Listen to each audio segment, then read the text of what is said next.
It's Wednesday, the 20th of May, 2026, and it is a pleasant morning. And a warm welcome to your program, Good Morning, Leone, the program that always starts your day. I am Shaku Smile. And my name is Frances Bernard, a very proud supporter of Arsenal Football Club. Well, it's Good Morning. Leone live on your screen this morning. And Shaku, what a time to be an Arsenal fan. Well, you know, the thing is that somebody has just alluded to the fact that us, as Arsenal fans, this word, resilience, is what we are known for. Somebody the other day was joking. If you get a woman with an Arsenal supporter, then you've got the best wife or the best girlfriend. But what happened yesterday was an epoch-making thing for Arteta and these new players on board, new kids on the block. Some of them, when Arsenal last won the Premier League, they were infants, and today they are the ones on the pitch, who gave us this victory. I'm a proud Arsenal supporter. And maybe it also goes with the scripture that says good things comes to those who wait. I think we have a man of God in the studio with us. We have to deliberate on that, and a Manchester United supporter on that, for that matter. But we start with our quote of the day today, which is from Canadian author Justin Musk, and it says, "Hope is much more than wishful thinking. Hope is a way of moving through the world." Sheku, this also resonates with Arsenal. I think the producer today is really walking in line with what is happening. Well, Aaron says, one has to be hopeful. Somebody who's hopeful is an optimist. You don't have to be pessimistic. Although you should have some doubts, on certain areas or certain issues. But then always think for the better. And what has happened, or what happened, last night is just a manifestation of resilience, a manifestation of belief in God, and also backed up with hard work. Now, Arsenal, we are the victors, and we are proud to be victors. Yes, because we worked for it, and now, a few days ago, we are going to also lift the Champions League. Definitely. And Manchester United supporters must be reminded that they last won the Premier League in 2013-2014 Premier League season, which is about 14 years ago. If you multiply, if you divide, or if you subtract for 22. 14 from 22, the difference is really not that much. But coming up in the program this morning, PPRC rules on APC's internal election petition, orders reruns and oppose results across key awards. Seattle managing director speaks on his vision for the company, and APC's Honorable Ibrahim IB Cargo provides update on party reconciliation efforts with Dr. Samura Kamara. These stories, including your messages, comments, and views, which you can send to the number on your screen. The number is 03003073719, or you go to our Facebook page, slbc.sl. This is Good Morning, Leone.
Still watching is Good Morning, Leone, live from Broadcasting House, New Englandville in Freetown. Now, President Julius Maada officially launched or relaunched Seattle as a mobile virtual network operator through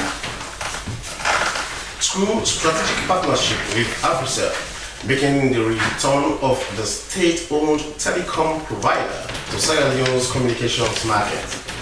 The initiative is expected to expand access to telecommunications services, improve reliability, enhance competition, and create employment opportunities, particularly for young people in the country's growing digital economy.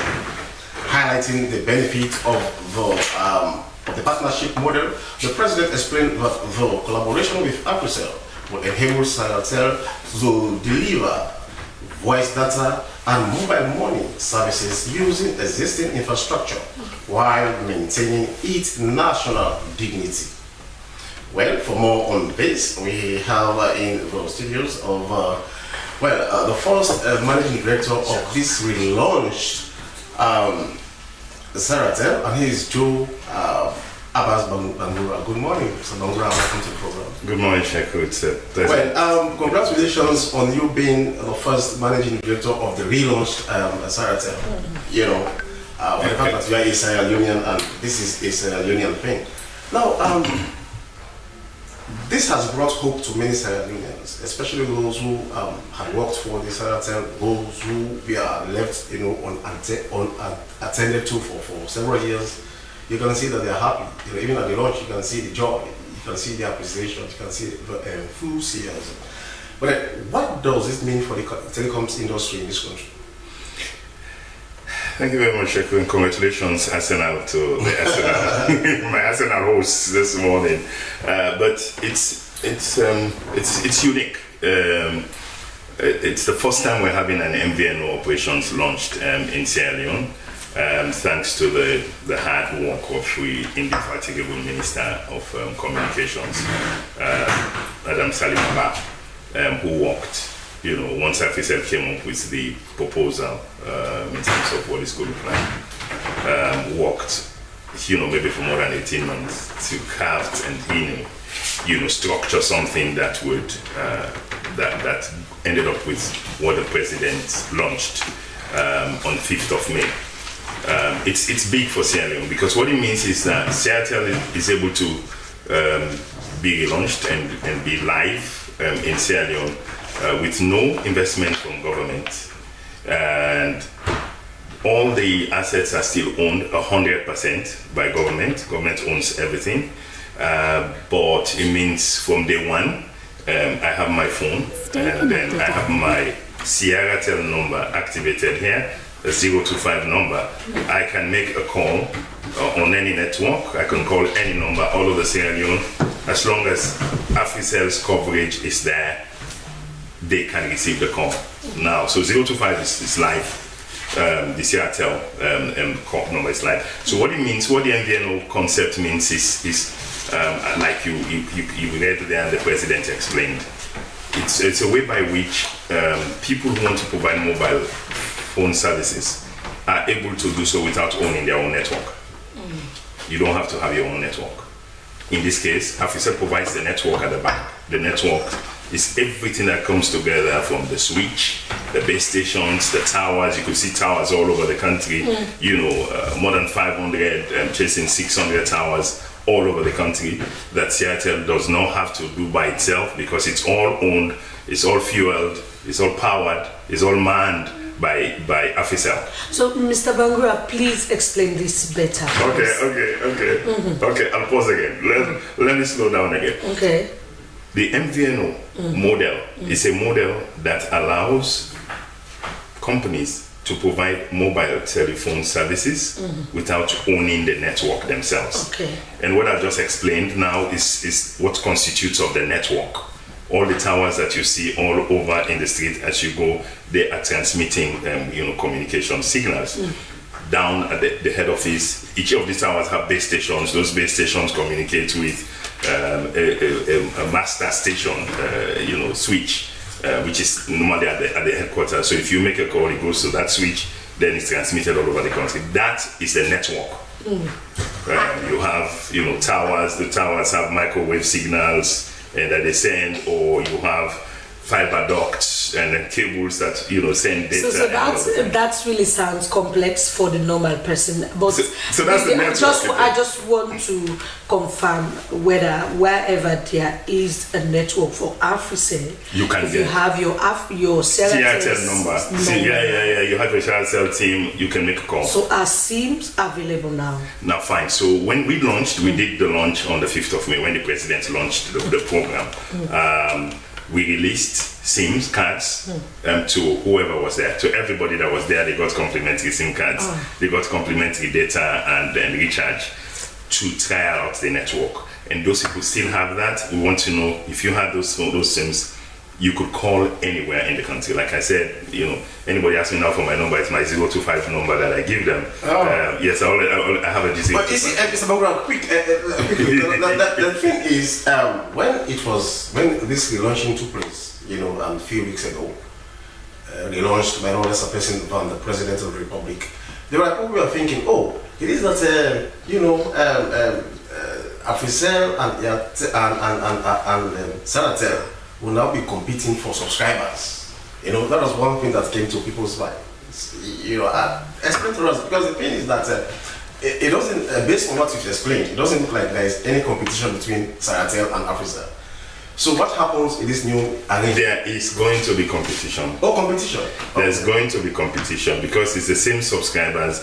You can't use one and you can't use both together at the same time, except one becomes a primary one and one becomes a secondary. Okay. So that's why I said it's still competition, but again, there's a business model around this, which says Saratel has its own target niche in the market that it's targeting, and we want to be able to target a market segment that Saratel can best target better than other networks. Okay. So that's the focus. So we're talking about students, we're talking about the youth, we're talking about creators, content creators, we're talking about startups, people who want to start business. Content creators are people who could use their phone to create apps, create solutions that, I have a young man, 22-year-old, that's building, customer care, services from their phones, for their phones that can be used on WhatsApp. A whole customer care end-to-end stuff. And so we want to cater for those. We want to look for more of those young people, empower them, and what data services would you use for those kind of... But Mr. Bangura, in this particular age where you have dominated the market. You've been here for that long. You've got your subscribers, and now you're in partnership with another operator, and you've already gained your ground. When you say you're talking about AfriCell, I'm talking about AfriCell. So I'm Saratel here. Okay. So yes. If you're talking about AfriCell, AfriCell. Mr. Bangura, the optics are, Yeah, well, now the optics are that whatever you say now, yes, they see you as the new MD for Saratel, but they see AfriCell in you. Now that is go ahead. I'll respond. Go ahead. Okay. Go ahead. So now in this kind of situation, how does this happen? You just said there's going to be competition. And yes. The mobile services in this country is a duopoly. It's a duopoly. So now you've got your subscribers already. It is that you are going to be competing with Saratel for subscribers. Still don't mix me up. Don't say you're going to. I am Saratel. So I'm Saratel. Okay. I know it will take you some time. It will take you some time to catch up to it. Now, Saratel will be competing with AfriCell for subscribers. So what was written into the agreement is that this brand Saratel that I represent here must be separately identifiable as a brand. Okay. What it means is that any products that we will release to the market has to be branded, will be branded Saratel. Okay. I should have come here with my Saratel t-shirt so you would see. You are Saratel. I'm Saratel. Okay. I know, people know me 22 years or whatever working for AfriCell. AfriCell seconded me to this project to lead it. Have you ceased to be the director of operations or corporate? I am seconded. Once you're seconded, your roles are now handled by people. There are lots of other things I used to do at AfriCell that's now been handed over to people, because in the public, I can't appear in the public with two face and two brand. It dilutes something once off, and so the MD and the management of AfriCell were deliberate to show they're serious about supporting governments to build this brand that Sierra Leoneans have a very strong affinity for. So, like the MD said, Shadi, they're putting forward their oldest Sierra Leonean, highly, most senior Sierra Leonean in the company to lead this project. So that's why I'm leading this project. But this project is separately identifiable. So you will see less and less of me, appearing in AfriCell, and then because people are taking over that, we have to make sure this work. All right. So, Mr. Managing Director, let's talk about AfriCell proper. Before being relaunched, there are so many controversies surrounding this company. Especially, we have had workers coming to the SLBC talking about them not being paid and all the rest of it. So, what is happening to those staff, those workers? So we have three partners in this. There are three parties in this deal. You have government and Seattle, old Seattle, and everything that we used to know about Seattle. We have AfriCell on the one hand, and then we have the Seattle MVNO, which I represent as a managing director. It's a mobile virtual network operator, Seattle. So everything on this side, from the MVNO side to AfriCell, it's taken care of. The cost at the back and everything, but once it comes to the existing Seattle, the old Seattle, it's government handling that 100%. So you're coming to a company that had all these controversies I'm talking about. Yes.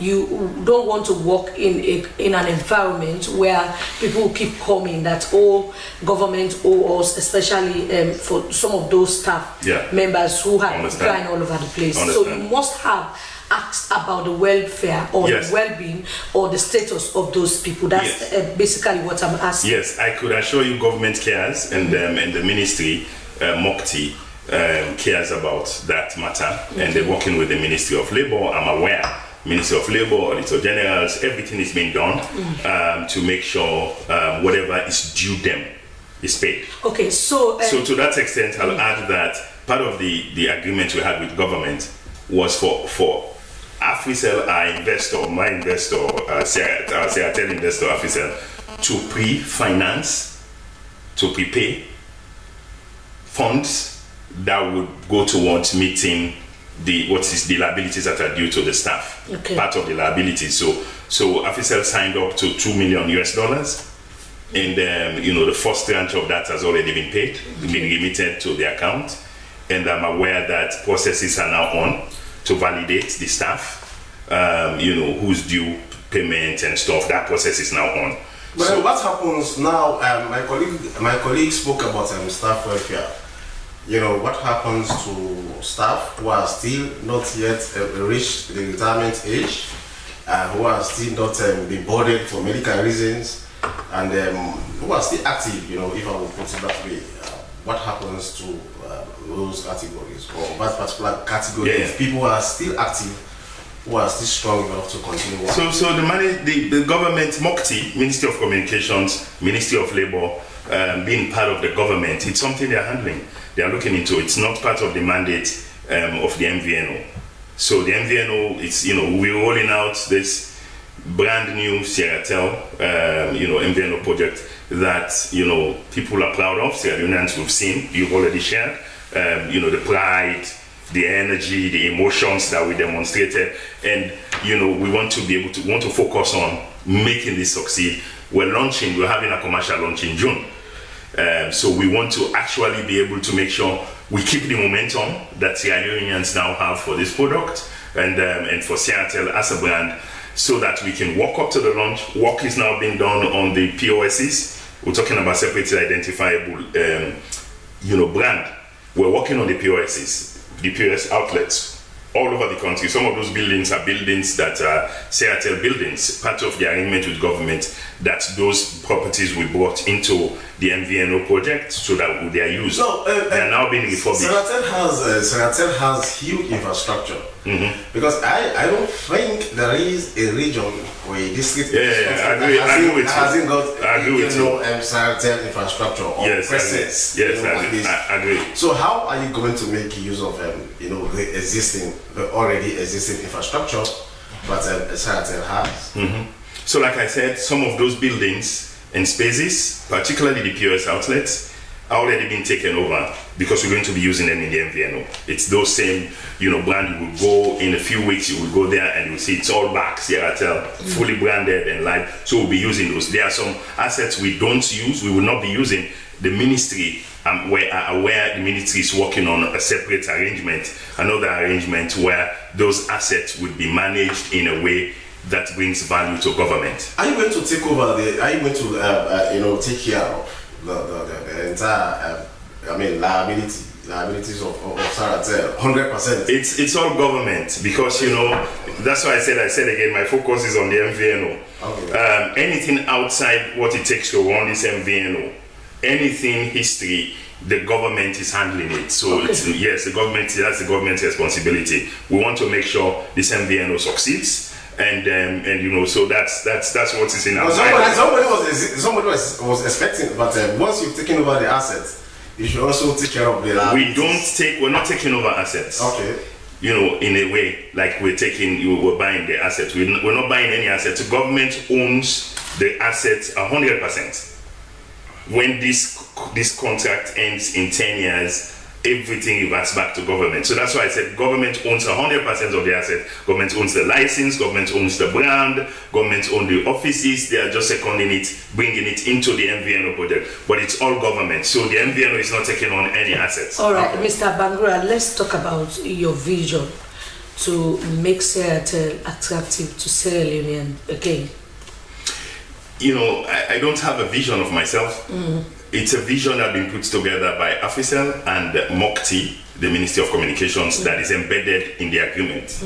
It's all what are some of these visions? Let's talk about it. So I'm just talking as a leader because that document could be provided to you. I already have it. And so I am driving the vision that's been put together by AFICEL and MOCTI. Okay, so let's talk about these visions. Yeah, so the vision is to make sure this brand goes back to evoke what it used to mean to Sierra Leoneans. Something that we own ourselves. Something that we own, to make sure it's affordable, and affordability aligns with the floor price that NATCA has. So whatever pricing that Seattle is going to be using, it should be aligned to the floor price. NATCA floor price rule says you cannot charge below this price. So you can charge above, you cannot charge below. So that floor price is what Seattle would use as its basis for pricing. But how is this going to I will not say align, but then with the universal access? Because I know that UADF again. So let's go back to the vision. That's what I'm saying. I talked about the vision of a separately identifiable brand that evokes the emotions that we all knew Seattle for. Vision 1. Number 2, UADF accessibility. If you make the cost affordable in reference to the floor price, so that we don't break NATCA's rule, we want to be able to make sure we can reach all over the country with the same high quality of service that AFICEL has, but for the affordable price that is linked to the floor price. And so the vision includes growing the subscriber base. Part of the agreement includes a financial forecast that says these are the numbers we expect. In 12 months, by the end of this year, our subscriber base should be X. How do you grow revenues? Because ultimately, at the end of the day, the more revenues, subscribers grow, you make more revenue, you have returns that goes back to government, which government would use in managing, whatever, the liabilities to the staff, and also, you know. When do we start seeing the SIM cards? The SIM cards. Good question. Good question. Thank you very much for that. Thank you very much for that. But the SIM cards would be out, you know, this week. You know, we already have the SIM cards. It will be out this week, and we begin to roll out the SIM cards to agents all over the country. Because, like I said, you have a 025, and I can tell you now, you don't have to have a 025. You have any number with you, call 025 100 111. You would have somebody behind that waiting for you. Okay. So from any network, 025 100 111. It's evidence for you to say. So, but the SIM cards will be out. We're planning for the launch, the commercial launch in June. The SIM cards will be all over the place. We're rolling them out. We'll be rolling them out to dealers, rolling them out to agents, so that every place you have an agent who sells mobile. But what is going to be the marketing strategy in kind of letting people, for example, now there are people they already have free networks.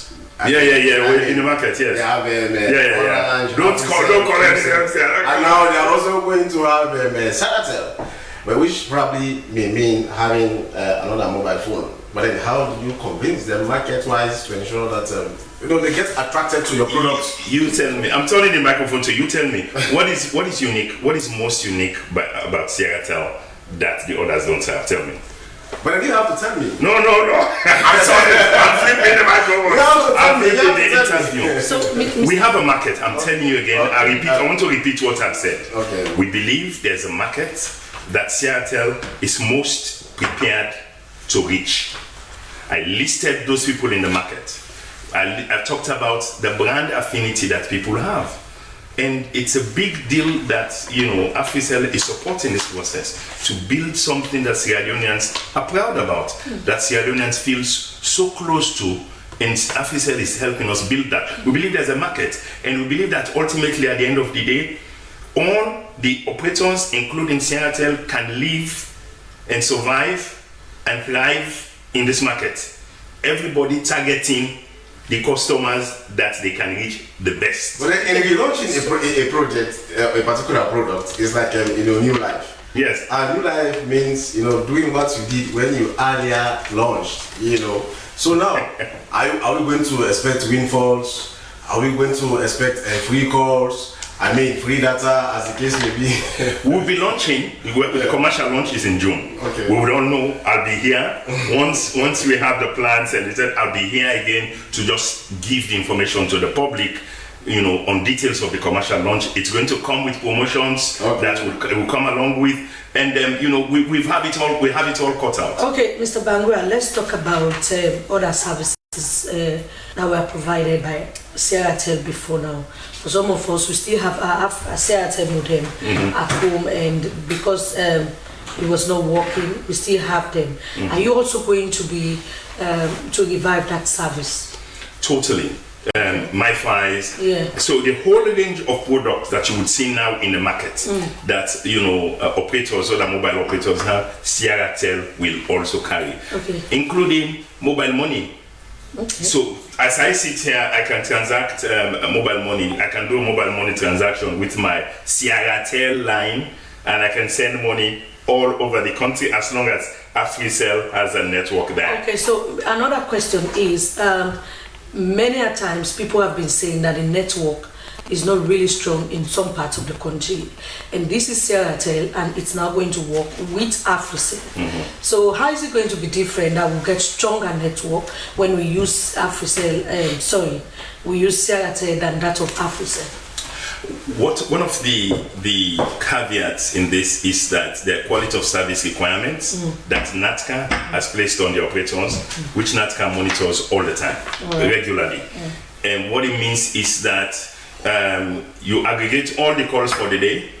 There are certain provisions that have been made in terms of the level of error or call drops or quality drop on the network, which NATCA is able to assess and evaluate. So for example, they will tell you you have to have a 95% call success rate. That means 95% of the time, if I call, my call has to go through. And in a network that has more than 3 million subscribers, you would to get to the 5% mark would be a huge number of people trying to call, not getting through. And sometimes we can hit up to 98%.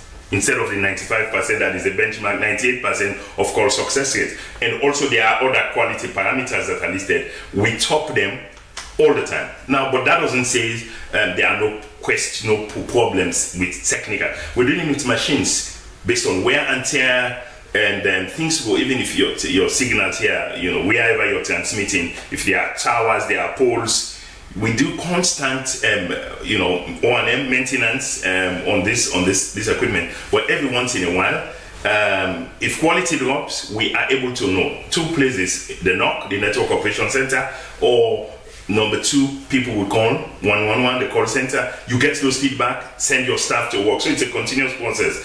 It's not 100% guaranteed, but NATCA has quality standards that we must meet, that AFRICEL must meet, to make sure they continue to comply with those quality requirements, their KPIs. So that's why we can guarantee you that those standards will be met and will continue to be met. And so therefore, it's those quality that you should expect of yourself. Now, what is going to be your popularization strategy? You've relaunched, and this is like a new baby, a rebirth. So how are you going to ensure that it sinks? Because the thing is, a lot of people now know only AFRICEL, Orange, QCell, as the case may be. So now you have relaunched AFRICEL. So how are you? What is going to be the strategy? I mean, your popularization strategy. And that's what you want me to talk to. This is part of it. Yes. This is part of it. But this one is not far-reaching. So let me tell you. Obviously, we have a strategy. It's not all of the strategies I can share here in the studio. Yeah. Some of them are commercial. They are commercial bounds, commercially classified. No, the ones I'm talking about are the ones about letting people know actually, because you spoke about universal access. Yes. So you want Joe in the Fakai to know exactly that Sagatel has come. And I agree with you. So on radio, on television, so we're going to have billboards all over the country. Once you have the POSC set up, people would know, because in all of these places, when we're employing people, it's the people in those locations. Our POS in Bo, we recruit staff from Bo. Once in Kenema, we recruit staff from Kenema and McKinney and Potloko, as the case may be. We'll be recruiting from those. So people see, like now, SABC goes, a lot of places. So people see, people hear. This is the beginning of a process from the day the president launched. That's why we are filling the gap now. Between now and the launch, we will be on radio and television every day, on newspapers. I meant actually, outdoor. Outdoor communication. It's there now. That's what I'm telling you. I cannot be here to tell you everything that is in our strategy. All right, okay. The more people know about us, the more they will buy the SIM cards, the more they will patronize the product, and so that is part of our strategy. If I sleep and wake, part of the mandates that I'll have to be running on are those things. What are we doing this week to make sure people know a lot more about what's happening to Seattle? All right, so quickly before we let you have some rest, let's talk about what difference will Joe Abbas Bangura will make to Seattle as compared to the previous Seattle. We all know who you are, what you've been doing for the past years, and so what difference do you think the name Joe Abbas Bangura will bring to Seattle? Yeah, so I want to start with saying I wouldn't like to compare myself with anybody. The guys who've managed this Seattle did their best, did what they know to do, so we'll commend them. So that's why we want to know what you did. Yes, I'll come to that, but I'd like to just commend them. The president commended them. They were recognized on stage. 5 of them were brought up and really given awards for the work they have done in the past. So there's no way we would denigrate what they have done. They've done their best. So I wouldn't like to compare what I would do versus what they were able to do. But again, moving on from that, again, you could see my credentials. We went back to I was asked a question earlier, why was it me that was chosen? Like I said, you've already shared it. I have 20 plus years in the industry, building AFRICEL from scratch. When we had only 20,000 subscribers, the days where if we sell 100 SIM cards a day, it will be celebration. Very, very early days, I was there building from scratch and building. So, and that's not just with Africell. I've been involved in building businesses myself on the side, building a bank from zero, from 5. When you were having 5 full-time staff, 1 branch. By the time I was stepping down, 9 years later, that bank today is huge in this country. It's about maybe the 2nd largest in the country. By the time I was stepping down, it's turned, to hiring the best people, making sure whatever leadership needs to be provided. So I hope to be able to leverage all of that, obviously with the strength that I have behind me with Africell. Because like I said, the entire Africell management is behind this to make sure it succeeds. So at some point in time, I'm only going to be a face to drive energy, because I evoke inspiration to young people in this country. Life by Design started here in the SLBC studio. In the SLBC studio every Thursday, and a lot of the people I've influenced were from the SLBC studio, SLBC studio, generating. So I would drive inspiration to young people, get them to believe in themselves. And so the network is for them. The network is for them, the Seattle network. They have to believe in themselves. Freedom, the freedom to create, the freedom to think they're unlimited, the freedom to build. And so it's those qualities added to the structure that I already have, the powerful structure that Africell has. I would bring my face, my voice, and my experience. How do you intend to address complaints? We have a call center. We have a call center even now. So you call if you have it 025. You went to the event 025. Call 111. There's a call center already set up. All right. So there's full operations. All right. Thank you very much. He is a managing director of Seattle, and he is Joe Abbas Bangura. Thank you very much for talking to the SLBC. This is Good Morning, Sierra Leone, and quickly we take our health tips.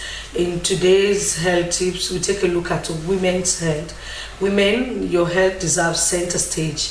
Did you know that menopause, heart health, and breast health are all connected? Discover more from experts in this episode about women's health. Stay connected to Cleveland Clinic, Florida to be in good health.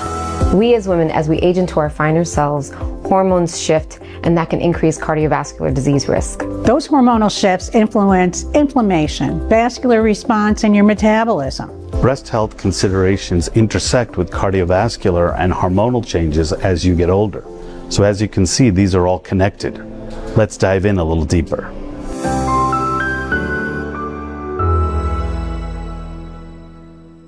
Menopause is not just symptoms. Lots of things are going on, and you're absolutely right. It's a change of life. It's a pivot point for your health.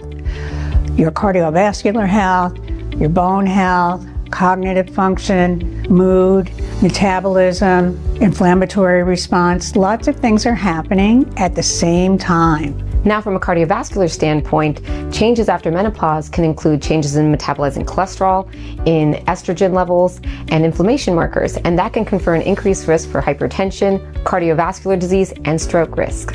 Estrogen is a big topic. As we all know, as we get older, hormone levels, including estrogen, drop. Now, one of the things that we encourage patients to discuss with their providers is the role of replacing that estrogen and the potential risks that may cause, both from a cardiovascular and breast cancer standpoint. For most women, this is going to be a continuum of changes, and women sense the changes in their bodies before it's evident in objective ways like blood tests or x-rays or anything like that. So really, the approach that we take to menopause is how you feel and symptom management. As you go through menopause, your hormone levels are changing or dropping, and this does change how your breast tissue responds, and it does increase the risk for developing breast cancer. This is why one of the things we recommend during menopause is doing regular screening with annual mammograms to help catch a breast cancer early.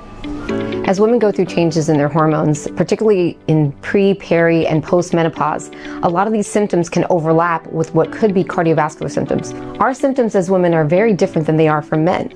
We present differently, so it's not your classic clutch your chest, I feel pain. What it's more like is, my neck feels funny, my hand is a little tingly. The symptoms are different. I'm sweating, I'm nauseated. Whenever you feel anything that's out of the ordinary, it's important to take it seriously and take care of your health, because it could be the difference between having a good cardiovascular health and not having a good one. As you approach the age of natural menopause, somewhere between 45 and 55, these things need to be discussed, and don't be afraid to bring them up.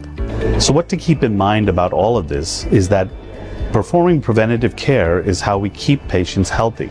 So we encourage patients to see their primary care provider on a regular basis, discuss these considerations including cardiovascular health, bone health, and of course breast cancer health. And this is how we work to keep you in good health.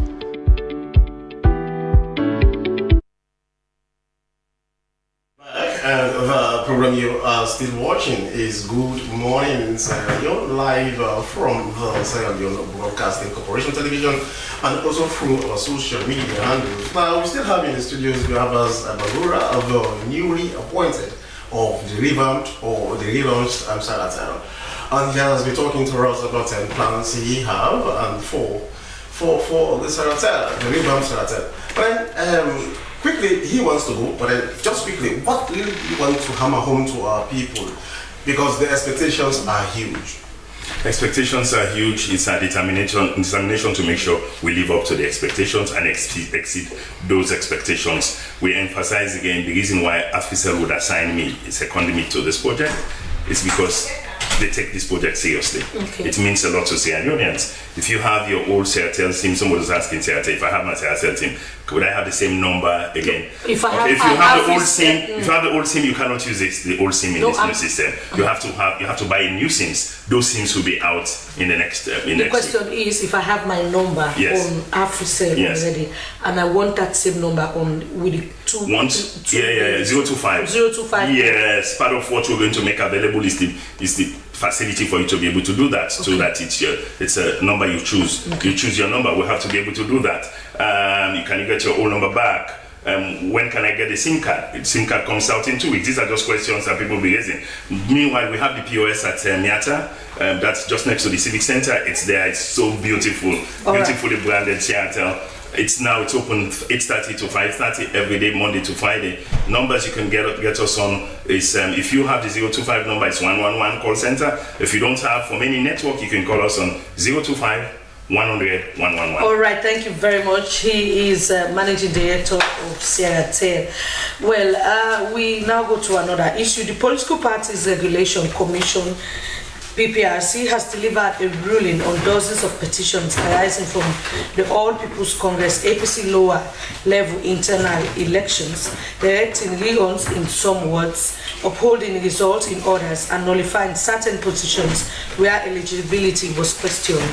The Commission, exercising its constitutional mandate, received petitions from 37 APC members covering 72 wards across the western area, southern, eastern, northern, and northwestern regions. Hearings were conducted between the 8th to 18th April in Freetown, Bo, Kono, Makeni, and Port Loko.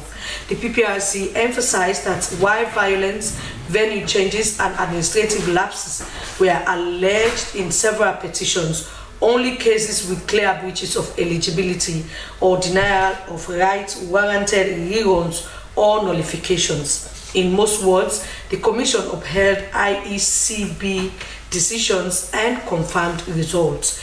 Chairman of the PPRC underscored that the rulings were guided by the APC Constitution, the Public Elections Act 2022, and the Commission's mandate to ensure fairness and legality in party elections. Well, this morning in the studios with us, We have the Director of Training and External Relations of PPRC. He is Leone Momo, and unfortunately, he is a Liverpool supporter. Good morning, Mr. Momo. Welcome to the program. Good morning and congratulations to Arsenal supporters. You just have to do it. So let's talk about the PPRC, this ruling that you just did, and you said you are guided by the APC constitution. Well, of course, in all we do with regards to political parties, we take certain instruments into consideration. One, in this instance, we have to take the Constitution of the All People's Congress 2022. We have to take into cognizance the rules and regulations of the All People's Congress 2022. We have to take into cognizance the Public Elections Act of 2022. People might want to ask why we took the Public Elections Act into cognizance.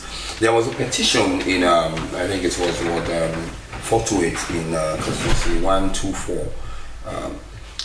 There was an issue of the eligibility of the deputy chairman and the PRO. The petitioner was saying that they are not residing in that ward. And when we looked at the Public Elections Act and also looked at the first schedule of the Public Elections Act, which interprets the residential eligibility, and then we search the constitution of the All People's Congress. The constitution states that, and the rules and regulations of the All People's Congress states that if you want to participate in ward elections, you must reside in that ward to become a delegate to vote or to be voted for. And when we looked at the petition and then we looked at evidence provided by the petitioner and also the respondents, it showed that one of those that were petitioned, one of the winners of those elections, resides at Sitop Street, and Sitop Street falls under Ward 427. And the other respondent is currently residing at Allentown. And the APC membership card produced by both of them shows that one stays at Sitop Street and the other one stays at Allentown. So our ruling in that instance was that they are disqualified, and those that came second will occupy the position of deputy chairman and PRO respectively. For Ward 407, 408 and 409 in the Western area, also Constituency 116, that was not really a petition, that was a concern with regards to Leone. That those elections had already been cancelled by the IACB, by the IEMC, on the day of the elections because of some irregularities with regards the voter register. Mind you, when we met with the All People's Congress, and the final date that was given for the publication of the voter register for those elections was the 12th of February. And on the 21st of February, when they went to the polling station, there was a different register. On the original register, the total number was about 1,700 or 1,600 and something. And on that register that they wanted to use on that day, it was about 1,900 and something. So that was a discrepancy. So in our ruling, we said that in the reon of the elections, which will happen on Saturday this week, that the voter register, that was published on the 12th of February, should be the voter register that should be used. And there was also another issue. Let me just summarize some of the issues. There were issues on the voter register. There were issues on the start of the elections. There were issues on the end of the elections. There were issues of intimidation. There were issues of change of venues. Those were the common issues. There were issues. Vote ban. There were issues. There were no issues of vote. There were issues of vote ballot stuffing. And all of this, and also the issues of removal of names and. So Lucian, let's talk about how did the APC receive this ruling from the PPRC? Well, in the first instance, in the first statement by the National Secretary General of the All People's Congress, Lansana Doumbia Esquire, was that they appreciate the efforts made by the PPRC, the speed at which we took to ensure that this is done. But let me make this very clear to the membership of the All People's Congress. They must be grateful to the National Secretariat. They must be grateful to the IECB. They must be grateful to the IEMC because of the tireless work that they are doing. Imagine people who are not au fait with mediation exercises, people who are not au fait with dealing with elections issues. They took their time. That is why you will see our ruling upheld majority of the rulings of the IECB, with few clarifications being made. That is why you will see that as part of the attachment in the rulings, we have supplementary directives on issues that were not before us. But for issues that we saw whilst going on with the hearings, those issues have to be with the authority of the different organs of the party. All right, thank you very much, Lucien. Continue to stay with us. Yes, and he is Lucien Momo, the Director of Training and External Relations at the PPRC. And the program you are still watching is Good Morning, so Leone. Now, Mental Health Awareness Month, observed annually in May, is dedicated to raising awareness, reducing stigma, and connecting people to vital mental health resources. It emphasizes that mental well-being is just as crucial as physical health, encouraging open conversations and early access to support. Well, in the studios to talk more on this is the country director of the Mental Health Coalition, Joshua Duncan. Good morning, Mr. Duncan, and welcome to the program. Good morning. Because of time, let us go straight to the point. Mental health observed in May. How do you go about it? And firstly, how did it come about? Thank you. If we understand the dynamics of number, we would know that the month of May is the 5th month. It's a month of probability, where you might choose to remain well, or you might ignore your health and choose to decline in your well-being. It's also good that we also realize the fact that what makes us us is not actually our physical makeup. It is our immaterial that informs the physical. And a lot of time we do not feel the immaterial well. And so what happens to the physical most time is a reflection of the immaterial. And so the month of May for us is where we can feel the immaterial. And the immaterial has to do with the social and the mental, the mind, and how it relates to the entire environment in which you find yourself. Okay, so do you have activities lined up for this month?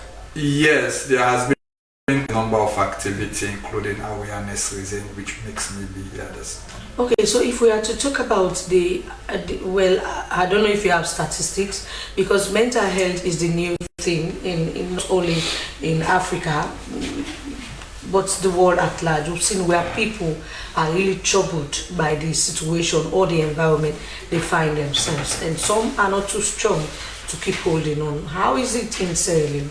Sierra Leone has a very challenging, I would say, tempestuous situation, taking into consideration the series of crises we've gone through, and also the demands in work. I always say this, before we have this good production, there is a lot of underlying work that may have happened. Definitely. And of course, all of this effort takes a lot of your mind, and your effort takes a lot of your energy. And so we realize in Sierra Leone, as opposed to the world one, in every 4 person has some challenge that affects their daily functioning. And to a large extent, it might range from simple stress to distress, even to anxiety, depression, which might not cause you to walk in the street. No, the thing is, Mr. Duncan, there are times you see certain people, you see the way they behave. There's, some mild form of mental problem, which falls under neurosis. Yes, it could be addressed. But it got into a point where it has now graduated to psychosis, and you see them all over the place. How do you, in the first place, identify somebody with, minor mental issues? It's too often not too always easy to identify. And the reason for that is basically because those of us who exhibit it are not walking in the street in rags. Those of us who exhibit it are those of us who sits in the office, are those of us who drive the taxi, are those of us who sells at the market, are those of us who carries our everyday functioning. The only key you can take to observe it is how your functioning declines over time and how you lose interest. Thank you very much. This is the month of May. We'll definitely host you again here to talk about this particular month, especially. Definitely. He needs to tell us more because much is happening. Even those supporting Manchester United, Liverpool, and they need some counselling at this point in time. Well, we now quickly go through the papers this morning. Yes, and I'll start with the Pyramid newspaper, which says Dutch drug suspect claims. First lady says, I don't know him. This is the flagship headline or the main headline on the Pyramid newspaper. From the Pyramid, I go to the Awoko newspaper. Awoko newspaper, PPRC hands over landmark APC elections verdict to party secretary general. These stories plus more you will find in the Awoko newspaper. Yes, from there I move on to the Freetown Daily, and the Freetown Daily newspaper says, our mineral wealth belongs to the people. Here, they are quoting, well, also here, Health Minister steers global financing meeting in Geneva. These are some of the stories you can see in the Freetown Daily. And from the Freetown Daily, we go to the Independent Observer. Independent Observer, Freetown launches Clean Air Initiative. This story and more you find in the Independent Observer. Then from there, I move on to my final paper. I don't know the list, and it is the Bold Times. The Bold Times says, President Bill urges African leaders to empower youths to drive change. There are some other stories in this paper. All right, thank you very much. Well, our final paper for today is the Standard Times newspaper. Standard Times newspaper, when oversight becomes overreach, is Salon's tertiary education under threat. What Sebo Kano's return teaches us. And finally, Muslim Television International to open new studio on Saturday. These stories plus more, and those of you who are interested in sports, you go out there and grab these newspapers, and you must be reminded that views expressed in these newspapers do not in any way reflect the views of the SLBC. We are merely saying what the papers are saying. And this is how we end the program for today. Good morning, Leone. Many thanks to our studio guests, Joe Abbas Bangura from Seratel, Mr. Duncan from Mental Health Coalition, and also Lucien Momo from the PPRC. Many thanks to our producer, Daphne Zainab Kamara, and the rest of the team here at Broadcasting House for putting this program together. My name is Frances Banner. Till then, have a lovely day. I'm Sheku Smiler saying goodbye and have a pleasant day. I must say congratulations once again to all of us. I mean, as a proud Arsenal fan, I want to say congratulations to all of us. This is how we say goodbye. Many thanks to Lucien from PPRC and also Duncan. Mr. Duncan, we need to have a special program for him because he has a lot to say. Many thanks to the entire production team. I am Sheku Smiler saying goodbye and have a wonderful day. Across Salone, more people are asking the same question. Why buy fuel anywhere else when Cornex gives you more?